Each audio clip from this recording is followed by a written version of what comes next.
Terrorism ഒരു ബിസിനസ്സാണ്. കശ്മീരിന്റെ പേരിൽ നടക്കുന്ന ഓരോ ചെറിയ യുദ്ധങ്ങൾ, അതായത് പ്രോക്സി വാറിന് പുറകിലും ബിസിനസ് തന്ത്രങ്ങളുണ്ട്. ഭീകരവാദം ചെറുക്കാനായി US അടക്കം കൊടുക്കുന്ന ആഗോള ധനസഹായം പോകുന്നത് പാകിസ്ഥാന്റെ തലപ്പത്തുള്ളവരുടെ പോക്കറ്റിലേക്കും പിന്നെ ഭീകരവാദം വളർത്താനുള്ള കരുതലും കൂടിയാണ്.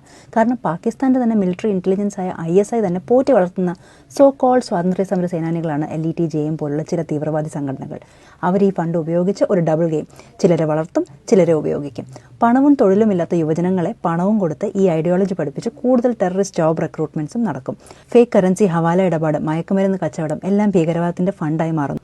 ഇതോടൊപ്പം ലോക്കൽ അന്താരാഷ്ട്ര തലത്തിൽ ആയുധ സ്മഗ്ലിംഗ് ബിസിനസ്സും ഈ സമയത്ത് നന്നായി നടക്കും. ഇന്ത്യയിലാകട്ടെ ഇത്തരം ടെറർ ഇൻസിഡന്റുകളിലൂടെ ജനങ്ങളുടെ രോഷം, വോട്ട് ബാങ്ക് നിറയ്ക്കാനും ഇന്ത്യയിലെ സുരക്ഷാ വ്യവസായം വളരാനും ഒപ്പം ഭീകരാക്രമണങ്ങൾ ഉണ്ടാകുമ്പോൾ പാട്രിയോട്ടിസം കൂടുന്നത് വഴി മറ്റ് അന്താരാഷ്ട്ര പ്രശ്നങ്ങളിൽ നിന്ന് ശ്രദ്ധ മാറ്റി സെൻസേഷണൽ ന്യൂസ് കൊടുത്ത് മീഡിയ TRPയും ഭയവും വളർത്തുമ്പോൾ മറവിൽ നടക്കുന്നത് പൊളിറ്റിക്കൽ ബിസിനസ്സാണ്.